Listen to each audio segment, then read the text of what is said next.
Well, I looked at it from the perspective of the College of Surgeons, and we've heard from some of the characteristics of professionalism include our right to practice, a right to autonomy, and our duty. And these were the long-standing characteristics of medical professionalism. The contemporary ones include the other list that's outlined there. And when I looked at how this affected the College of Surgeons, my impression was that the traditional competencies were well addressed by our CPD offerings, which have to be across the 9 competencies that we train people in. I didn't put the whole form there, but obviously we have a CPD system.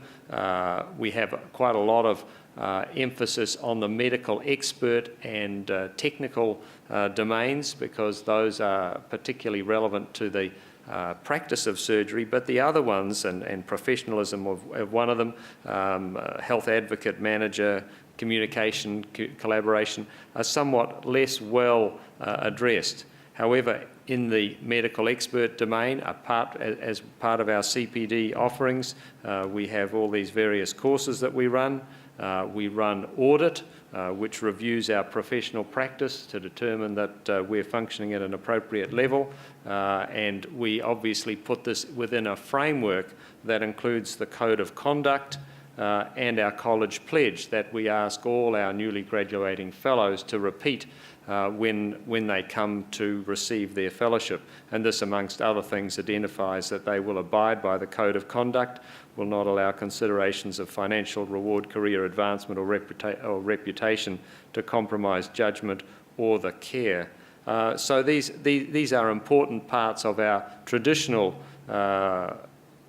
aspects of our CPD process. But when I looked at the contemporary components of medical professionalism and thought whether we had offerings that addressed all of those, I think there will obviously be some gaps.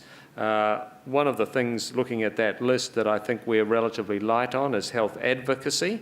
I think we're also we're aware of other resources in regard to e-confidentiality, such as the AMA guidelines for social media amongst junior doctors, but we yet have not quite got our own offerings in that area.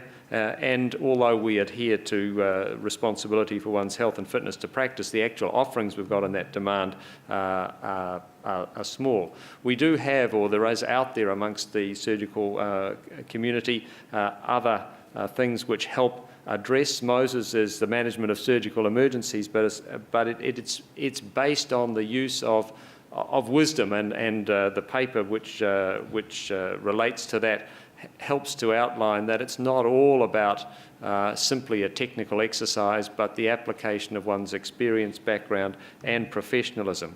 We have recently published the Surgical Competence and Performance Guideline, which has got some very helpful descriptors of what in fact are appropriate professional behaviours and what are not. And I think this has been of quite significant value to fellows in roles where we have to assess our colleagues or ourselves.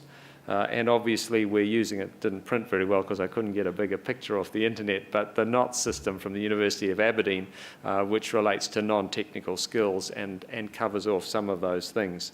When we look at it all though, I think that in terms of contemporary requirements of medical professionalism, we have some gaps, and this process with the tripartite group has been very helpful at identifying those gaps and will allow us to specifically target those areas where we haven't provided as much as we otherwise could. And I'm finishing really with this comment from the article from Russell Gruen, David Waters and Michael Hollins, and David's in the audience here. Professionalism refers to the moral, cognitive and collegial aspects of practice, such as putting patients first, managing conflicts of interest, honesty and confidentiality, disclosing errors, self-regulation and advocacy. And as an overarching statement which encapsulates medical professionalism in a contemporary world, it's hard to go beyond that. So thank you very much, and I'll hand over to John Colby for the RACP view.